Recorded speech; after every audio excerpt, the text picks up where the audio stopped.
Pulisic, golden boy, beginning of a golden era, seeking a golden prize. Pulisic scores, 3-2 USA. An American soccer generation with so much promise has their first trophy. An instant classic. The United States climb the mountain in CONCACAF Nations League champions. A little space here for Brighton to step in. Brighton. Oh, brilliant! Abby Brighton's first career goal is simply magnificent. A scintillating 2-0 Vanderbilt lead. And for the team of the decade, the fourth time is the charm. Tigres win CONCACAF Champions League in 2020. This may be a big-time dunk. B.J. Boston over Antetokounmpo. Header down. Ofori got a little touch to that and played through Ever. Ever driving in, Melia out. Ever scored in 5 appearances running.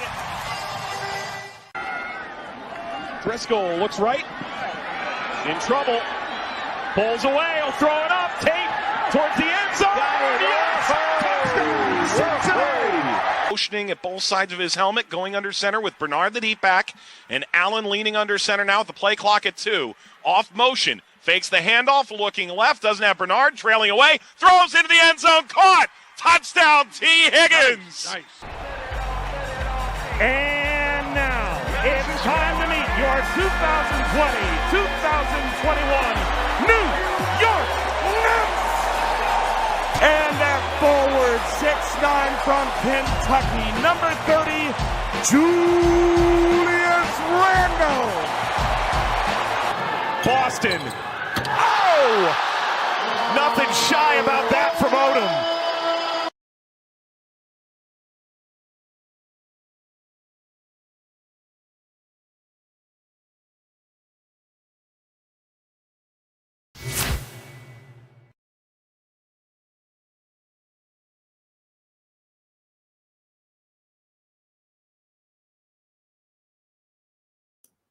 Let's try that again with unmuted mics. Welcome to STAA Live. We are so glad to be joined by one of the great young talents in our business all across the country, and personally a great friend. Mike Watts joins our STAA Live sessions, and I think he's going to give you guys some really, really valuable insight upon what it takes to launch a career, to make it go, to build good relationships, and how to hammer the big moment, because there are few that can handle big moments as well as Mike can. Mike, how's that for an introduction? Pretty good. The reason you're so kind is because people don't realize Brendan and I went to high school together. I don't start a career unless Brendan starts it for me. So here we are. Well, that's nice of you to bring up, but I want this to be focused on you as much as possible, because your career has been unbelievable to follow. It's been so much fun to watch you go. A really, really cool opportunity that came up for you to start working with soccer, and it started maybe on the NWSL side and evolved into a great gig with the USL, and you've got a ton of remote broadcasting experience, which I think is really interesting because so much of our industry is shifting that direction. You've got an opportunity to call the Cincinnati Bengals preseason games on television and filled in a couple times last year on radio. So this is really going to be a fun conversation that I think only starts way back at the beginning. Why don't you take us back to your time at Fordham, the decision for you to leave Cleveland and to go to Fordham? Why was that the right fit? What kinds of things were you looking for when you were trying to decide where a good place for you to go to college and pursue these opportunities are? Okay, Costas. Good question. Good start. So let's go even further back, and I bring it up because the beginning for me was we had a broadcast club in high school. Brendan started it at St. Ignatius. This is before there was significant web streaming. I mean, we called in on a cell phone. If we had a landline, that was even better.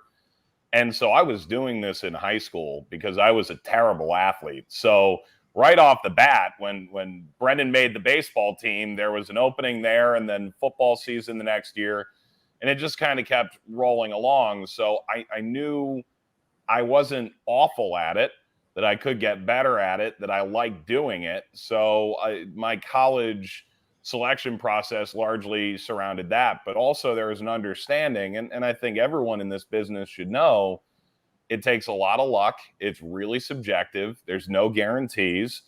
So I went to a place where I could get a finance degree that would have some value. And if this didn't work out, I'd be ready for what happens next. Conversely, they had a really good broadcast program. So I applied to BC, BU, and Fordham. My wife doesn't let me forget that I was waitlisted at BC, so that was quickly off the list. BU had a program that was pretty enticing, and I enjoyed sort of the area, the school. I visited Fordham. I had already visited up in Boston. It was instant. I went to a Jesuit school, so that appealed to me in high school to continue that in college. But beyond that, WFUV is a NPR affiliated station, credentialed to every pro sports team in New York. 3 hours on a 50,000 watt station in the biggest market in the country. Every Saturday is devoted to developing sports announcers, either through one-on-one as a talk show or football and basketball games that aired on radio in New York on a 50,000 watt NPR affiliate. Great alumni, phenomenal alumni. And truth of the matter, if I don't meet Bob Aarons, who walks me through all this, just a real New Yorker through and through. Grew up in Brooklyn, knew Marty Glickman well. Marty Glickman brought him into Fordham, and it's really a great story. But you get to know him, and he sells you on the program, and okay, now you're sold. So, going to Fordham, once Bob sort of explained you'll be in professional locker rooms as a freshman or a sophomore, and you're going to be calling games, on WFUV and different sports online, and I'll make you better and you'll get reps here. And that was all I needed to hear. So Fordham just, it ended up being a simple decision for everything I wanted. What about from the perspective of looking back on it? You think you know what you're going to get because someone is selling you on the opportunities in the program, but now you're several years out of school and you look at what you've been able to accomplish in a relatively short period of time, although I'm sure it doesn't feel like it. You look back on your college decisions now, what kinds of things are you glad, obviously worked the way they did, but maybe questions you didn't know to ask or things that you didn't think of. Wow, that's something that, I got lucky and it fell into my lap, or I'm really glad I got that piece of advice because I didn't think about that when I was going through that process. Yeah, the big thing for me is recognizing I sort of lucked into a situation where I was getting football reps as a sophomore. Sophomores don't do football at Fordham. I didn't get to do a men's basketball game at Fordham until my first semester senior year, and I graduated halfway through. So if you're not a current student, you're not doing games there. That was the rule. So I think I did 1 or 2 men's basketball games, period. So just sort of recognizing what the competition level is around you, and whether or not you need to be involved in the communications program in order to take advantage of those opportunities. And at Fordham, that wasn't the case. And so it worked out for me that way. But there are places where the communications program is very much married to the radio station or married to the TV station that they have. So just sort of trying to figure out, okay, can I get reps? When will I get reps?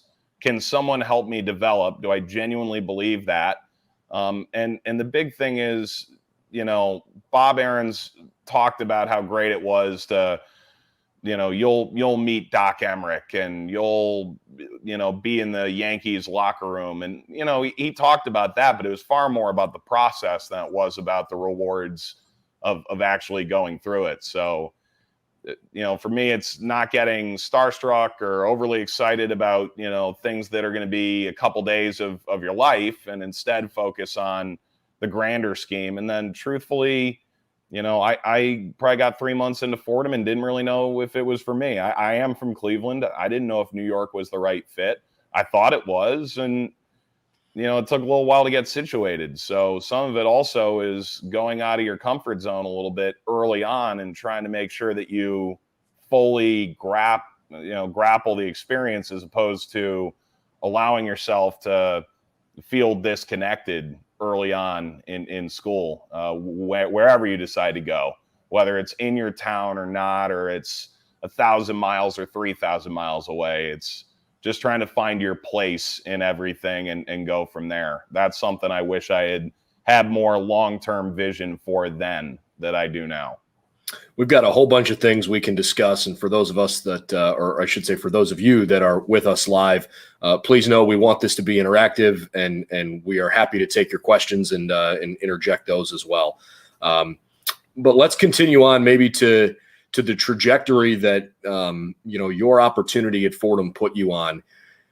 It gave you a chance to do soccer, which, I know you always enjoyed the sport when you were younger, but it wasn't necessarily your first your first love as a young kid. And yet you did something that I think you hear from a lot of veteran announcers.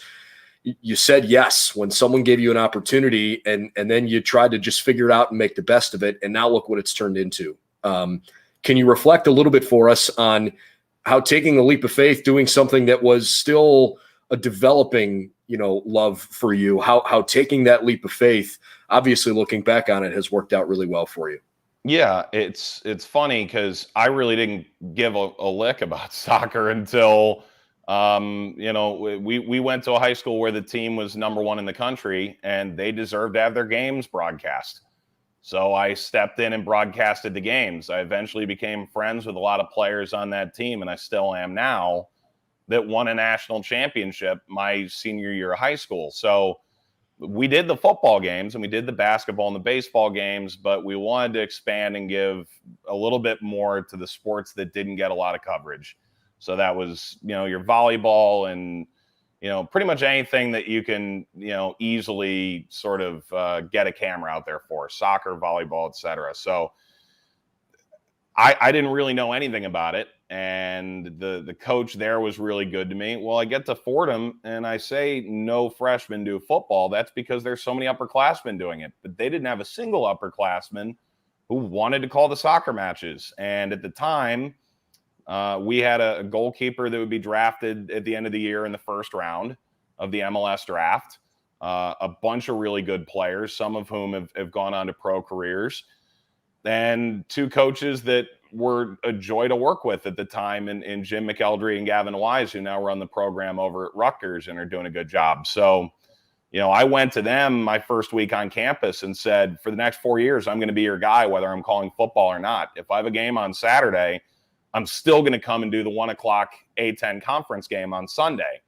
That's what you can expect from me. And so one thing leads to another, and Fordham brings in different speakers to come and talk about their experience in the industry. And, sometimes it's just listening to tapes. And so we had a producer in, Mike Weissman, who was there to talk about Bob Costas, because he was winning an award from WFUV. And it's standard that the person who's going to introduce the winner of the Vin Scully Award comes and speaks to the FUV students. So his longtime producer at NBC comes, and he brings along a fellow alumnus at Queens College, who's going to start a sports broadcasting class and sort of wants to see how this is going to look. And the guy's name is Mike Cohen. I had an exam the next period and I wasn't going to go. I just picked up remember when we used to get CDs, DVDs of our game tape? Yep. And it was just in my bag, and I gave it to him and said, hey, I've done soccer for a few years and I'm interested. And at that point he had done the Olympics and the World Cup many, many times for both. And, one thing led to another. And I've been, the first pro soccer match I went to in my life was calling the championship final for USL in 2015.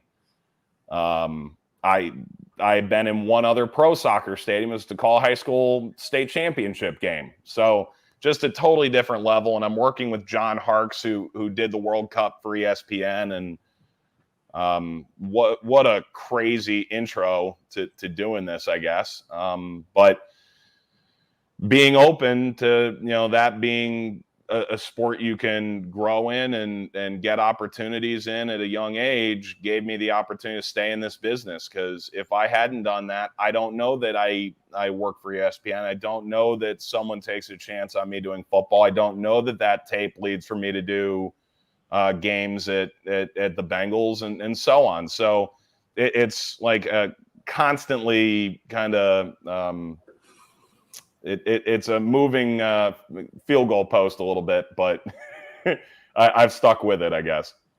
I want to jump to Brandon's question. He chimes in and says, "Hi, Mike. Recent Syracuse grad, freelancing Division I play-by-play in the New York City Metro, and a vast majority of my assignments are soccer. Going into this from the knowledge level that you are at, what are your biggest suggestions?" There's a handful of things when you are a soccer announcer maybe isn't as well versed, which is where I was at.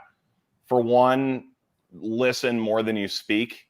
You wouldn't go into a baseball clubhouse and try and talk through sign stealing if you weren't around.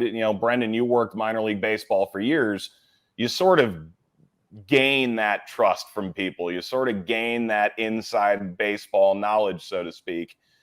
So for me, it's, be, really, open-minded when you speak to coaches, speak to players. I like to ask a lot of questions that sort of allow them to explain, how they view their style and how this should look. I love asking, a coach something to the effect of, I have a new coach at Missouri who's got her first game in the SEC. Stephanie Golan, and I just said, at your best, what does a Coach Golan team look like on the field? To try and better understand what this should look like. So if it doesn't look like that, I've got a better grip on it. Trying to figure out where players are on the field ahead of time, any game tape you can watch, how direct are they? Do they like to pass a lot? Are the games pretty helter-skelter or not? And you can get an idea of what kind of rhythm you're going to get. And then, as a recent alum, you're looking for jobs. And, the tough thing about that is so much of soccer now is done off monitor. And a lot of it is centralized. USL has half their clubs out of one hub in South Florida. The NWSL uses the same hub. MLS teams, people get those jobs and they very rarely let them go. I know for a fact there's a lot of people already conversing about who could get the St. Louis job or the Charlotte job.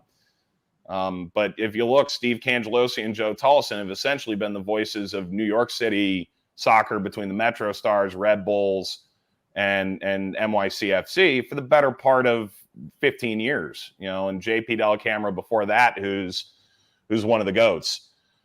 So it's just trying to find whatever games you can, high-level college games, reach out to St. John's, be willing to maybe, jump in the car and go a little bit further, see where Rutgers is at, see, in D1, UConn is nearby. Just try and figure out, where you can get reps of calling games, better understanding the game, and just trying to take it all in and learn every time you do it. Because I'm still learning things, and I've done legitimately 1,000 professional soccer matches over the last 6 years. There's a couple of directions I want to take this, and I'm glad to see some other questions coming in. I promise we'll get to those, David and Yon. But you just finished that, hitting the nail on the head. More than 1,000 games in 6 years. Several years you've been 200 plus games, and we're not talking about a game that is a low level, easy prep, easy production. We're talking about games that are on national television and shown to lots and lots and lots of people. How in the world do you stay organized enough to be at your best every single time you put that headset on? Yeah, it's a great question, and at times it's a very difficult question to answer. I don't know. I'm looking at my calendar on my phone. I know I've got SEC Network tonight and tomorrow, but I'm actually getting the weekend off. Next week, I've got 2 games Tuesday, 2 on Wednesday, 1 on Thursday, 1 on Friday, 2 on Saturday, and 2 on Sunday. My boards for probably, that's probably what, 9 games if I'm ballparking that right in, 6 days or whatever it is, 10, 11 games. Probably 3/4 of those boards are already done from a bio perspective because I know that's coming.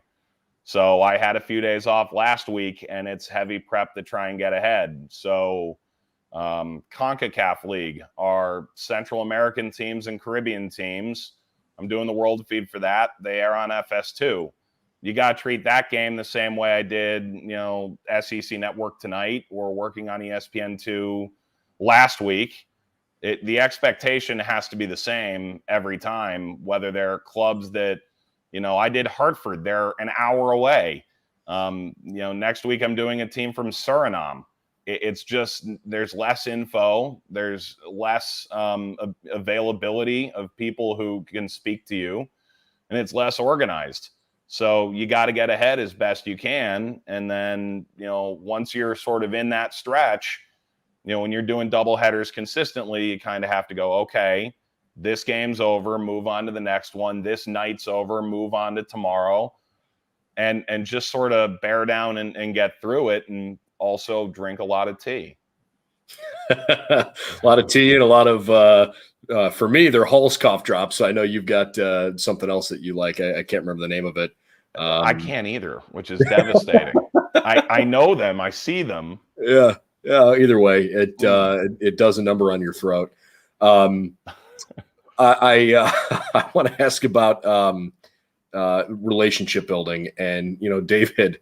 David asks a question here about relationship building, and frankly, Mike, I think you are one of the most fearless people I've ever met when it comes to sticking your neck out there, trying to make a good impression on somebody whom you haven't yet met prior. And you can let your tape do the talking, but at the end of the day, you got to be a human being. You got to be likable. You got to be the kind of person that people want to work with. Something I've always admired about you and the way you've handled yourself and tried to grow your career. So to David's question, and this is a really, really good question, what's the best way to further build relationships with professionals when you basically can only speak to them through email because you don't have a chance to see them? You might not have an easy time tracking them down in person, and yet you're trying to figure out a way to strengthen that bond so that they think of you, if opportunities come up. Yeah, David, it is a good question, and it's not really a simple answer, if I'm being honest. When Brendan says fearless, there's an understanding that, if Al Michaels retires next year, let's say Mike Tirico's not there, I'm not calling NBC and saying, I'm right here, guys. There is sort of an understanding that there are jobs that I'm not prepared for, but there are plenty of jobs along the way where I didn't feel prepared for that I just sort of was willing to take a shot. The Bengals was one where it sort of dropped into my lap. I didn't, I knew that the guy had moved on to a different market who had done their preseason TV. I just didn't think I was at the level that they would look at. They watched my tape and we had a pretty long conversation, and they obviously felt differently and gave me a shot that I think a lot of people wouldn't have. So there's an element of shoot your shot. It's frustrating to me in hindsight. There's a certain level of aggression I wish I had sort of quashed early in my career, where perhaps I, was trying to say, well, I know this is happening, therefore there must be an opening. You don't need to try and crystal ball it to an extent. I do think, it's harder and harder. I know a CP, I know 2 CPs that have said this. They get over 100 tapes a week. And if you just think about trying to give 5 minutes, 2 minutes to every tape you get, your week is over. You still have to critique your own people. You still have to get your own people on. I'm a big believer in, I was in Charlotte and I was doing a game and said, someone in the ESPN Charlotte office who I didn't really know all that well, hey, can I swing by? Can I meet you? I'm in town. Occasionally, I've looked at how cheap a flight was a couple weeks out and then sent the email. And if they said yes, I'd book the flight. There's just an element of make yourself available and just try to be genuine with people. And, it's not just, I think a lot of it's advice, especially early in your career. But once you sort of get a couple years out of school, your tape either, needs to begin to speak for itself or not. For every Kevin Burkhardt who was selling cars and gets a gig at SNY that leads to being one of the really great announcers that Fox has as a play-by-play and a host, it's one in a million. So there's an element of at some point you got to go shoot your shot. And, it's one thing to, ask for advice. I think that's an easier way in the door, but also sometimes just say, here's what I think I can bring. And I've found, I've gotten pretty decent feedback on that. I've had some people go, hey, we'll keep you in mind, and maybe didn't amount to anything, but I've had other people say, we'll keep you in mind. And a year later, I'm doing some games for them. And, they did keep me in mind, and they did think my tape was okay and thought that they could help, mold me, make me better. So I think, there's an element of human connectedness that gets lost in this too. And Brendan's great at this. I know he doesn't want to make this about him, but Brendan's always asking, hey, how's your sister, man? How are your parents? Because we're at that level. It doesn't mean you have to reach out to someone you don't know and say, how are your parents? But, try and find connections, try and find, someone who knows them. Hey, we're mutual, friends with this person, and start building those relationships so that you can say, hey, how about them Cowboys? I think that goes a long way. Genuinely caring about who you work with and who you get to meet and connect with. So I think, it's probably a convoluted answer that just went 9 ways, but so too is networking. It's all really convoluted and goes a multitude of directions. I think you hit on a lot of really important pieces there. One that you didn't hit on that I think can be a huge element of this is social media. You're not necessarily tweeting at coordinating producers or directors of broadcasting for teams and whatnot. I realize social media is kind of a challenging, murky water world where things seem like reality sometimes and maybe they're not. But people exist in social media. And if you want to do this at a high level, you kind of have to have at least some level of social media presence. It's like a baseline expectation.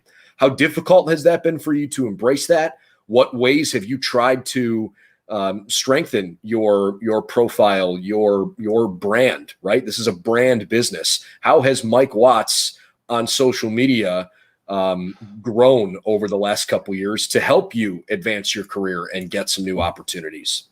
Yeah. For one, I've turned my Instagram on private at this point. I know that's probably not great for the brand. I know, Instagram is the thing right now. I think for the average person, I've been posting pictures with my wife and my family and vacations. And, I do think there are limits to, and it's up to the individual person. I know people who post pictures with their kids all the time, and that's fine. But, I think that's sort of an individual choice of how much do you want to share from your life in some ways building your brand, but also just like expressing yourself. There is an element of, when you're on air tonight, I'm calling a soccer match. I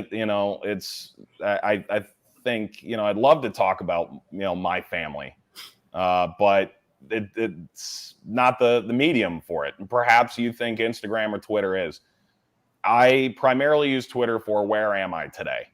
As opposed to hot takes and, it's things that I find interesting. And obviously I use it as a news source. I try to keep my website really up to date in terms of keeping demos on there, keeping that web presence part of my brand updated. So, at the end of every season, so to speak, soccer season, basketball season, football season, try and cut up a little tape. If it's better than last year, and you hope it is, go ahead and throw that out there and just sort of continue to provide something new for people to get a look at and see how you've progressed.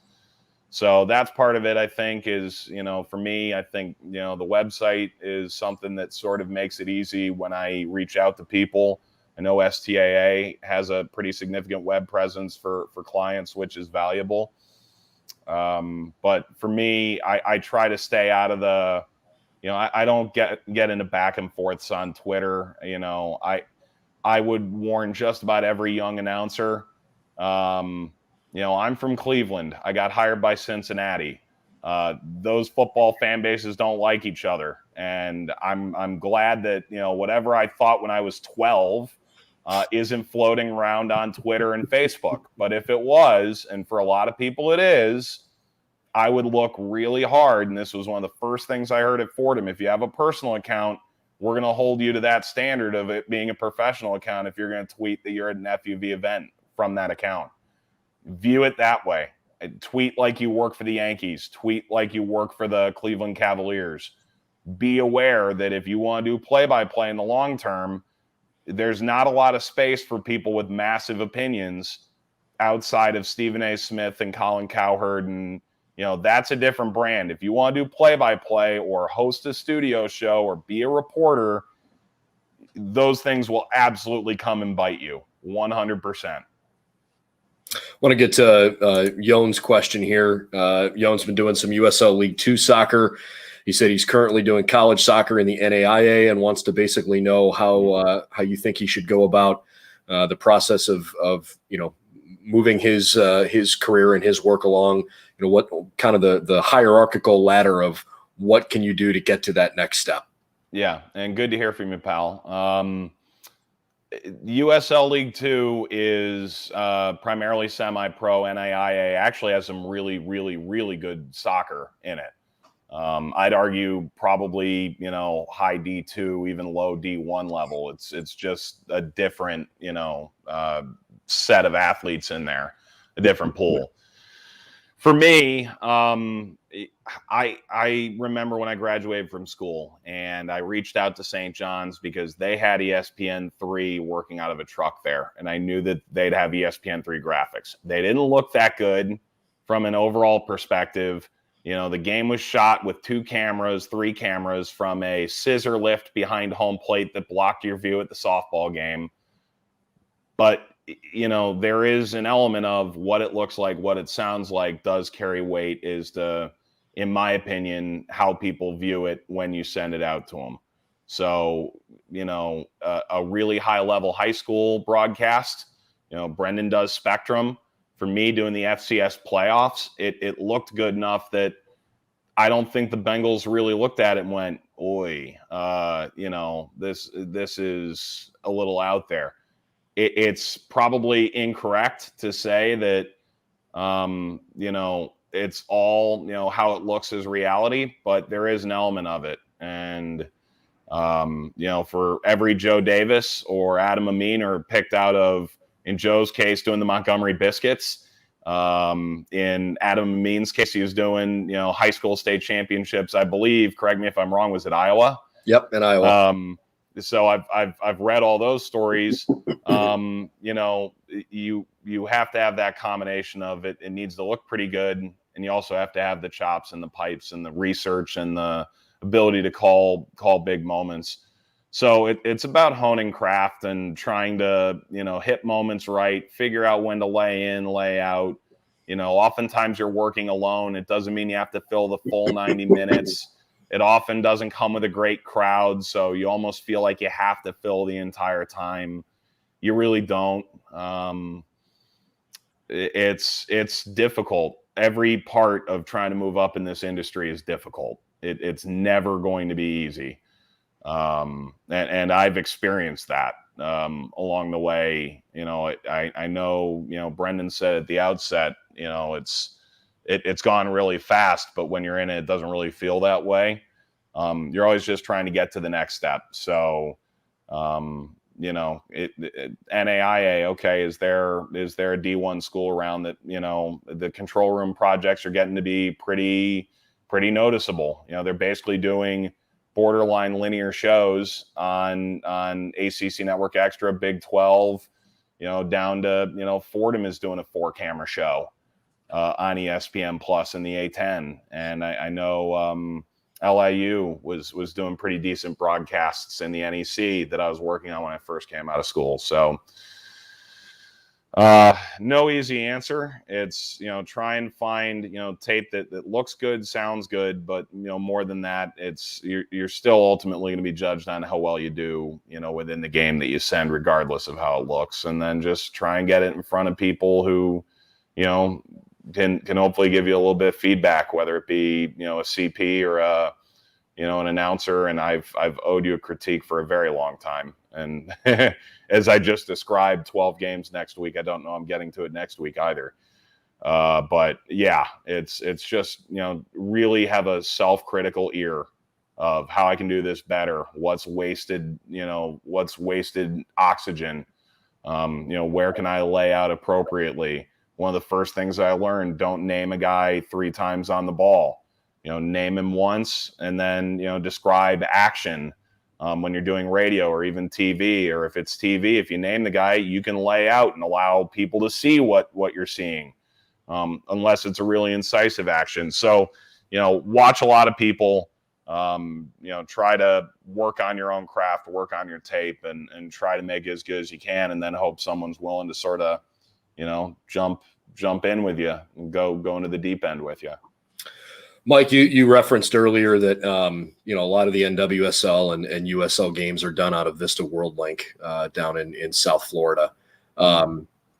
This is something I think we really should talk about because our industry is changing so very much, not just because of what happened during the pandemic and a lot of these games being done off-site, but especially for games like in the United Soccer League or in the National Women's Soccer League, and frankly, even some other leagues. Smaller teams, smaller conferences or leagues, smaller budget operations that still need to put out a product, but maybe can't pay for the power for a truck and the travel and all the expenses that come in with putting on a major linear television production. And so the remote model, especially at some of these hubs, have really started to pop up. And there are several around the country. Obviously, that's one of them. Tell us about your experience down there, the challenges that you had early on in learning how to call games remotely, how you've addressed them, and now how you feel like maybe you can at least get into a little bit of a rhythm, knowing that, in your heart, you might always want to be on site, but this model's probably not going away. No, it's probably not. For one, and this is no statement about CBS. ESPN's done it too. World Cup qualifiers for the U.S. men's national team, they didn't send the announcers to El Salvador or Honduras. And, maybe some of that's COVID. Maybe some of that's just sort of, Moadu was able to work the set a little bit too. John Strong and Stu Holden and John Champion and Taylor Twellman were doing the national games all last year off monitor. I mean, that was the world that we lived in, and maybe some of those go back, but there's going to be a lot of shows that probably don't go back on the road. They probably figured out that it is a lot easier to not wire up an entire booth and instead just use the studio you already have or go to a remote model. There's a lot of ways to, make that transition easier, I think, as an announcer. For one, I think, right off the bat, first game I did as a Remy. At the time, we were taking essentially a world feed, which I do pretty consistently for CONCACAF. The world feed is one production goes to last night's game in Champions League was Philadelphia and Club America. So it was Fox, Univision, 2DNA, I think, may have been the rights holders here.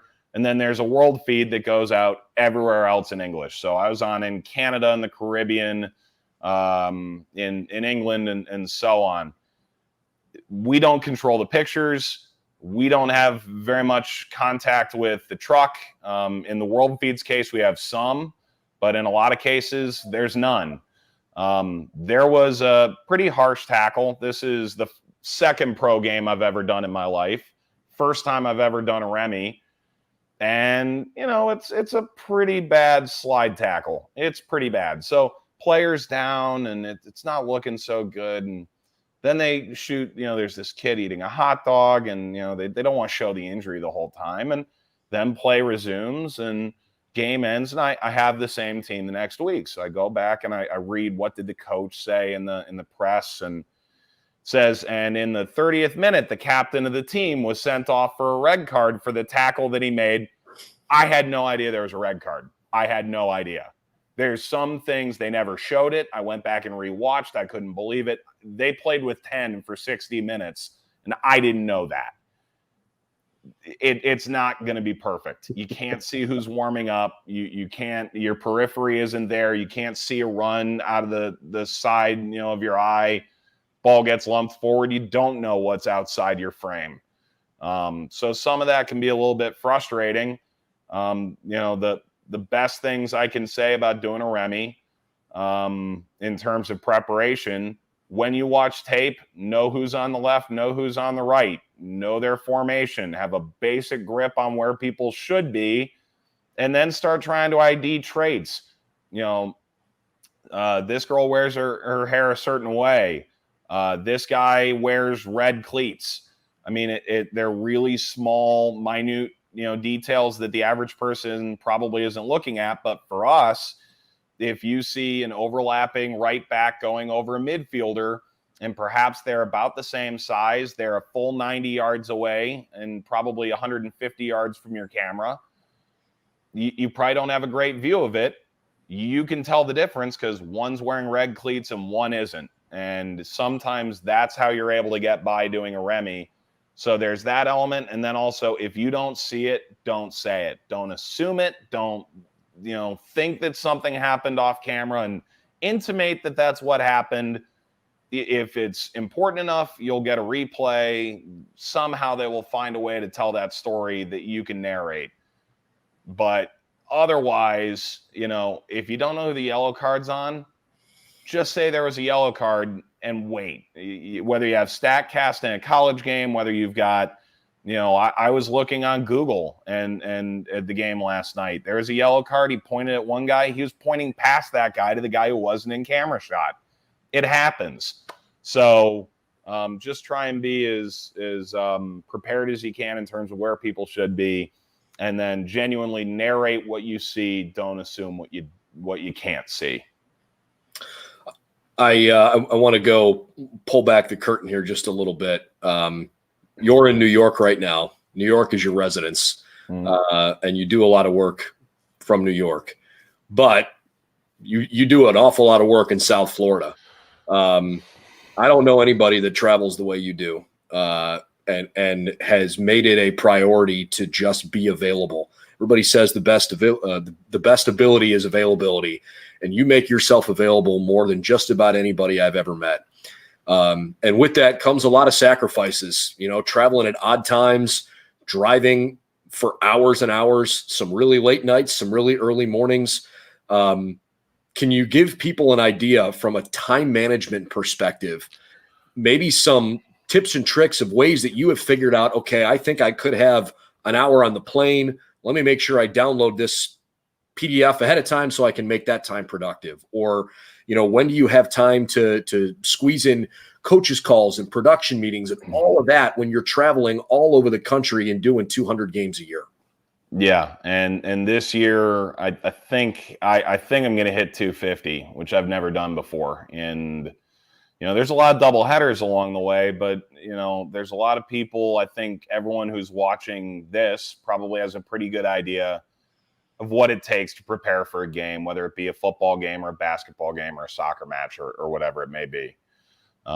Every game I call within USL, I'm guaranteed at least one coach call, half an hour. If I'm doing a college game for ESPN, at least 2 coach calls.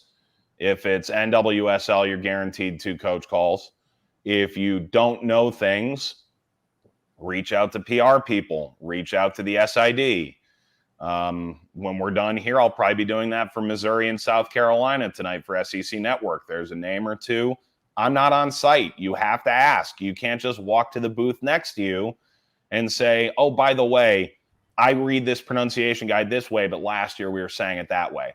That's not a luxury you have when you're off site. And assuming that you can call 30 minutes to air doesn't really work. For me, I flew this morning, game tonight, game tomorrow. I had a game last night at 9 o'clock, ended around 11:15 is when we went off the air. 7 a.m. flight, you're waking up at 5. So there really isn't a lot of time there. If you know you've got 3 hours on the plane, I don't feel like paying $20 for Wi-Fi. So take the 3 minutes. I use Soccerway a ton for pro soccer, for stats and lineups. What they did last game just to get like my basic board done. I'll download like every team that's played their most recent game before I have them. On the plane today, I had 40 tabs for the University of Georgia and 35 tabs for the University of Kentucky, player bios, and just trying to have the basic structure of it right, because I have them in a week and a half, and I know I'm not going to have time next week. So use those 3 hours as well as you can. Also realizing sometimes you get on the plane and you can't have your computer open for the first half hour, and you wake up and the wheels are hitting the ground and those 3 hours are gone.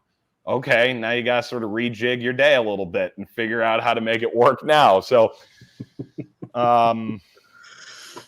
it's anyone who's on this STAA live is aware that for a 2-hour game, you're doing anywhere between probably 4 to 8 hours, depending on whether you've had a team before or not, between coach calls and trying to memorize names and trying to get bios and find a unique story and follow up on things. And then there's the travel. It's hectic. And ultimately, a lot of people, in this industry say, oh, don't tie yourself down to a girl too early, or, don't tie yourself to one place or tie yourself in a relationship. And for me, I tied myself to a place and a relationship and said, this is where I'm going to be and I'm going to make it work. And she's been remarkably understanding of that. And, when duty calls, so be it. There's a weekend off that we had planned for a while, and a really good opportunity came up.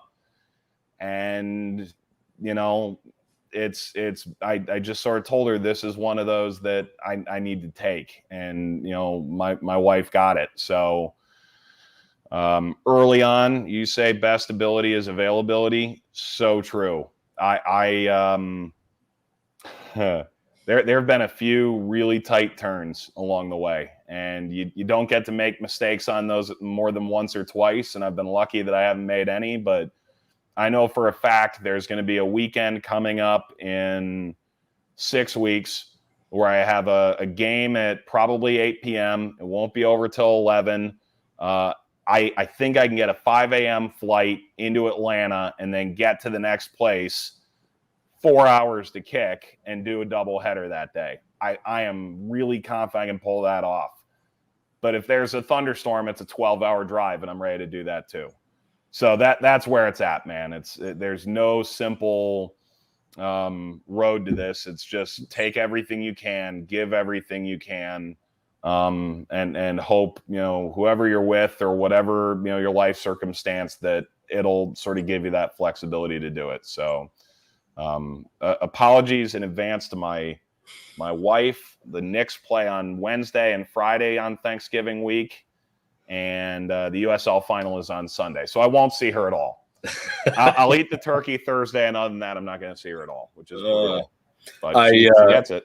I want to ask you two things based off of those comments. Why don't we start with the Knicks? We've talked a lot of play-by-play stuff. You're also, for roughly, a dozen or 15 games a year, the public address announcer at Madison Square Garden for Knicks games and for college basketball. That is an absolute dream gig for a lot of guys. And you're a play-by-play announcer. How did the relationships that you developed in your time being in New York, lead to an opportunity like that? And what are some of the differences that you immediately recognize when you're not on air, but you're on air in building to, thousands and thousands of people. Yeah, it is a dream gig. Last year, I think I did 17 Knicks games and something like, the Big East tournament, I did 7 of the 9. Typically, I'll do the majority of college basketball at the Garden. So St. John's and Champions Classic and 2K Classic had been there previously. They've moved, but the Gotham Classic is new. So I probably do somewhere between 25 and 30 dates a year there. And it never gets old. You get a literal center courtside seat. The Knicks were good last year for the first time in a little while, and it was thrilling every night. Giannis sat on the table in front of me, and he was a really nice guy to everyone at the table. I mean, it's little things where you get to have, personal experiences. I had Ben Simmons and Joel Embiid come up to me on Knicks opening night and taunt me while I was doing the Knicks reserves to try and get me to mess up. Like I have friends from Philly that thinks that, the coolest thing in the world. So it's not lost on me. That's one of those gigs where you do pinch yourself, and Knicks fans, weren't there for most of the season, for about half the season. And by the time they got there, it wasn't a full house. But like, I've done Christmas Day at the Garden with a sellout, and you walk out and you're almost disoriented. When the game is good and going to overtime, and it's awesome. I went to Fordham, and I mentioned I didn't do any men's basketball games as a play-by-play announcer because they had upperclassmen. Okay, but they did need a PA announcer to fill in for a guy who'd done it for a really long time. Chris Majkowski misses games. Okay, I'll give that a shot. And so I did some college basketball games at Fordham. I do them at Carnesecca Arena at St. John's too. Just you got to know the game really well, and you got to bring the appropriate energy, and you have to be willing to sort of take a little bit of constructive feedback because everyone sort of views their game presentation differently. And in my case, Fordham alum Mike Walzewski is the PA voice of the Knicks and has been for 30 years. His wife was a school teacher who taught one of the players on the Fordham women's basketball team. So he came to a game at Fordham, and he was in the stands, and he went to one of the SIDs and said, "Hey, who's the PA guy? He's okay. He's pretty good." And when sorry, Jeremy, I answered your question. I'm like, I'm just gonna roll right into this, and he's just gonna be so stunned. The Liberty, we're still at the Garden, and he could do most of those, but not all of them. He goes, "Mike, if you do the Liberty, I don't know what the plan is for the Liberty moving forward." They ended up going to Barclays, but you might be able to do that, and maybe some college games, and who knows, maybe a few with the Knicks. And I recorded a demo with me basically mimicking his call of Carmelo Anthony at the time while I was still in college, and it didn't work out for another year or two, but eventually it did work out. And as long as Mr. Dolan and the MSG event staff, and as long as they want to have me around, I try really hard to make those work. It never gets old. Every time you go in there and you hear your voice, and lineups. Rob Gerke does college basketball, the scorebook, and the people around you, by the way, when you do PA, are huge because they've done it longer than you have, guaranteed. They all have. So I'm asking timing questions to Raj and Stu. They've been running the clock at MSG since the late 80s, early 90s. There is no timing question that they are unprepared to answer. The same for the scorebook keeper, the same for, the whole crew.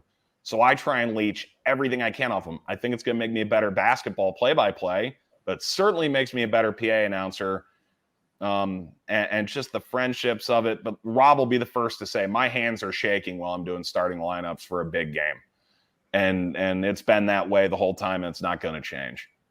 There's a really, really cool story that Ross Dellinger of Sports Illustrated wrote about, the chaos that sort of happened on March 12th, 2020, when all of a sudden college athletics came to a screeching halt.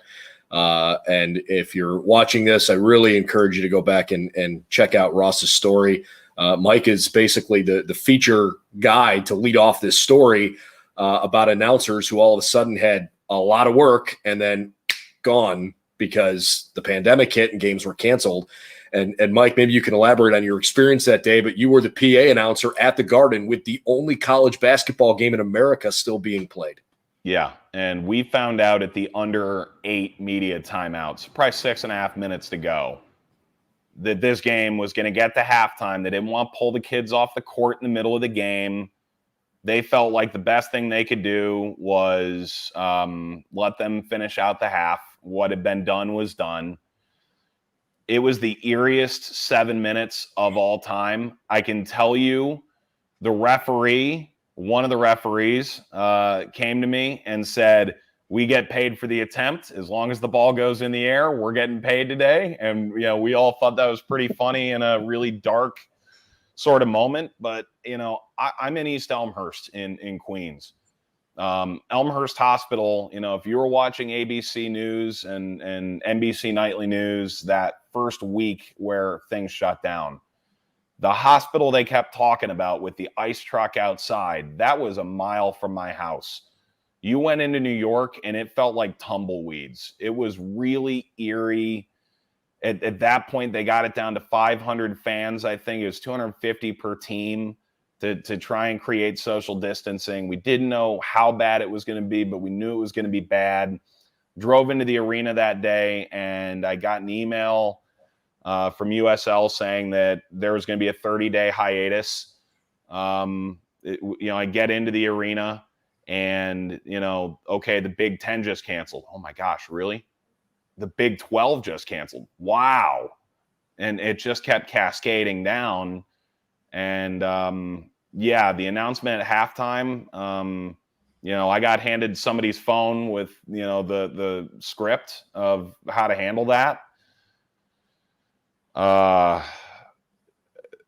It's indescribable. You're basically saying sports are over now, go home. And it was like that for 3 months. I mean, it was really, really eerie and weird. And there was a tremendous amount of human suffering over that time. And then there's the economic suffering in our industry. A lot of people still haven't gone back to work the way they did. And they may not with the way Remy's, the work from home setup that's become prevalent.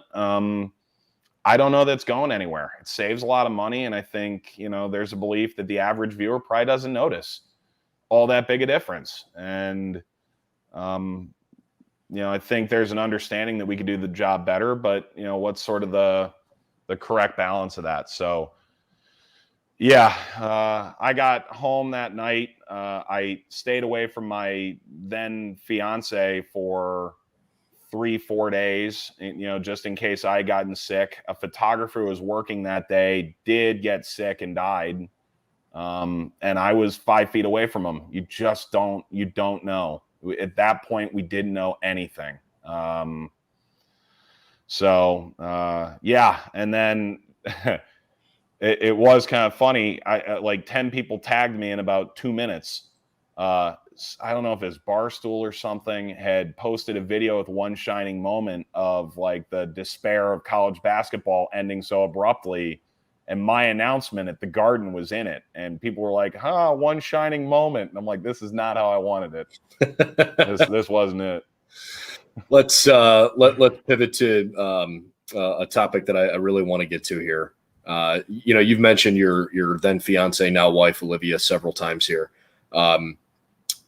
None of us in this industry can achieve our own goals without having the support system around us to pick us up when we need it and to understand the challenges that, come with trying to launch a career in an industry that's largely part-time until you get to a certain threshold. Everybody, it's supply and demand. There are a lot of people that want very few jobs in the grand scheme of things. Whether it's family or friends or, your inner circle, can you just, maybe share why for you having that support system has been so critical for your growth and your development? Yeah. This is going to be a long, this is going to be a lot of long nights. That's what this is. You're going to miss dinner a lot.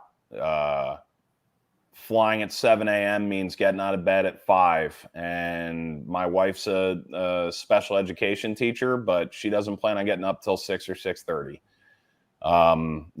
It's Bob Costas once said this when he was visiting Fordham. He goes, it's great that they sent a car to pick you up and take you to the airport, that you've gotten to that point. But you still have to say goodbye to your family. You still got to get in the car and leave. And that was really poignant then, but it takes on a different meaning now. I'm on the road at least 200 days this year. That's a lot of nights where I'm not around. And so, whether it's friends, that I work with directly or indirectly, it's finding different ways to stay in contact with my wife when I'm not, there with her. I'm a big believer in this isn't a zero-sum game. Having friends in this industry doesn't mean you're losing work. People who understand what you're going through, and I count Brendan as one of these people, allows you to, when you're angry, say your piece, and when you're happy, have that moment to share it. But beyond any friend, my wife is my partner in this. If I'm a business, she is co-owner of that business. It is 100% her sacrifice and my sacrifice. There is no one or the other.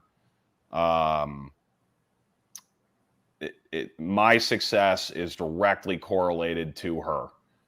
I couldn't be a special education teacher, and I don't really think she would be much of a broadcaster.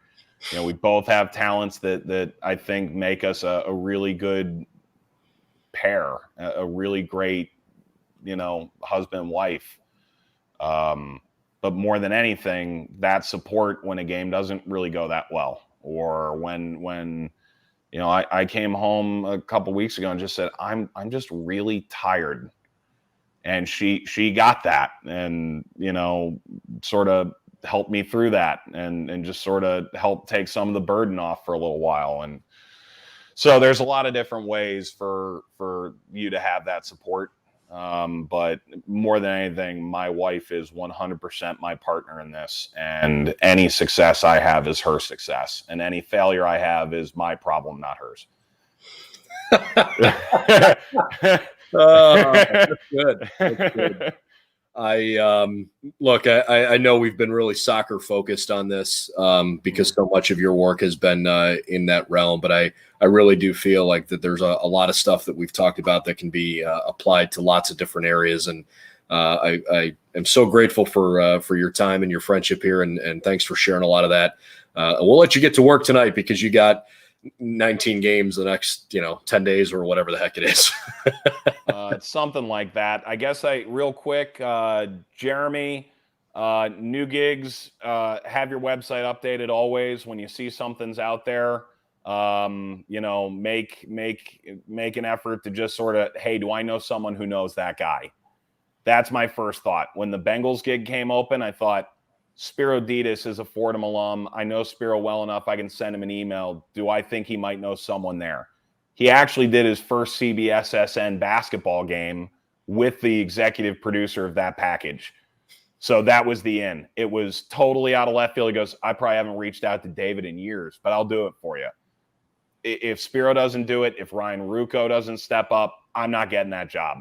They totally laid out for me. So, but my tape was ready.